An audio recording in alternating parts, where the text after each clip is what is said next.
Hi friends, please subscribe to Amravati Media and press the bell icon for more latest updates. ఇప్పుడు సరికొత్తగా target మార్చిన జగన్మోహన్ రెడ్డి విషయంలో పవన్ వైఖరి మారిందా? పవన్పై విమర్శలు చేటు తీస్తున్నాయని జగన్ భావిస్తున్నారా? వీలైనంత వరకు ఆయనపై దాడి తగ్గించాలని అనుకుంటున్నారా అంటే అవుననే సమాధానం వినిపిస్తోంది. విజయవాడ సబ్ జైల్లో రిమాండ్ ఖైదీగా ఉన్న వల్లభనేని వంశీమోహన్ను జగన్మోహన్ రెడ్డి పరామర్శించిన సంగతి తెలిసిందే. దాదాపు 30 నిమిషాల పాటు వల్లభనేని వంశీతో భేటీ అయ్యారు జగన్మోహన్ రెడ్డి. అనంతరం జైలు నుంచి బయటకు వచ్చి మీడియా సమావేశంలో మాట్లాడారు.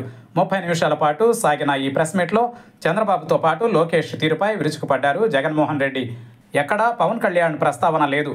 ప్రభుత్వంలో కీలకమైన డిప్యూటీ సీఎం హోదాలో ఉన్న పవన్ గురించి ప్రస్తావన చేయలేదు. అంటే పవన్ విషయంలో జగన్ వ్యూహం మారినట్లు స్పష్టమవుతోంది.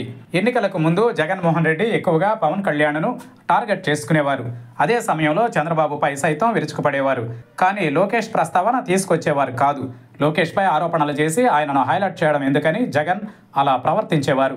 కానీ ఇప్పుడు రాజకీయంగా వైఖరి మారింది. వైఎస్ఆర్ కాంగ్రెస్ పార్టీ నేతల అరెస్టు వెనుక లోకేష్ హస్తం ఉందన్నది ప్రధాన ఆరోపణ. రెడ్ బుక్పై పదే పదే విమర్శలు చేస్తున్నారు జగన్మోహన్ రెడ్డి. ఇంతకు ఇంత బదులు తీర్చుకుంటామని హెచ్చరిస్తున్నారు. తప్పు చేసిన కూటమి నేతలను, తప్పులను సమర్థిస్తున్న అధికారులను తప్పకుండా బట్ట లోడదీసి నిలబెడతామని హెచ్చరించారు జగన్. సప్త సముద్రాలు అవతల ఉన్నా తీసుకొచ్చి శిక్షిస్తామని హెచ్చరికలు జారీ చేశారు. అయితే 30 నిమిషాలు మాట్లాడిన జగన్మోహన్ రెడ్డి నోటి నుంచి పవన్ ప్రస్తావన లేకపోవడం విశేషం.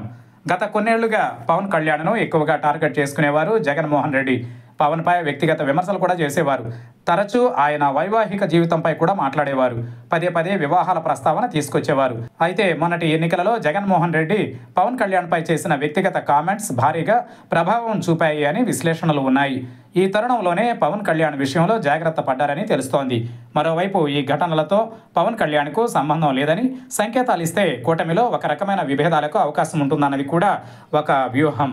అందుకే జగన్మోహన్ రెడ్డి తన ప్రసంగంలో ఎక్కడా కూడా పవన్ కళ్యాణ్పై విమర్శలు చేయలేదు. అయితే ఇక్కడ మరో వ్యూహం కూడా ఉంది. రాజకీయ పరిణామాలు ఎప్పుడు ఎలా మారతాయో తెలియదు.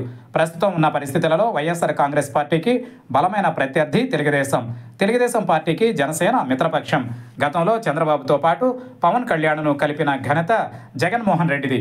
ఆ ఇద్దరు కలవడం జగన్మోహన్ రెడ్డికి ఇష్టం లేకపోయినా పదే పదే ఆరోపణలు చేయడం, చంద్రబాబును అరెస్టు చేయడం ద్వారా ఇద్దరు ఒకే తాటిపైకి వచ్చేలా చేసుకున్నారు జగన్మోహన్ రెడ్డి. అయితే ప్రస్తుతం కూడా ఆ ఇద్దరి మధ్య సమన్వయం కొనసాగుతోంది. వారి మధ్య బంధం ఇలానే కొనసాగితే వైఎస్ఆర్ కాంగ్రెస్ పార్టీకి నష్టం తప్పదు. అందుకే చంద్రబాబుతో పాటు లోకేష్ను టార్గెట్ చేసుకున్న జగన్మోహన్ రెడ్డి పవన్ కళ్యాణ్ను మాత్రం పల్లెత్తు మాట అనలేదు. ఇదే వ్యూహాన్ని జగన్మోహన్ రెడ్డి కొనసాగిస్తారా లేదా అన్నది చూడాలి.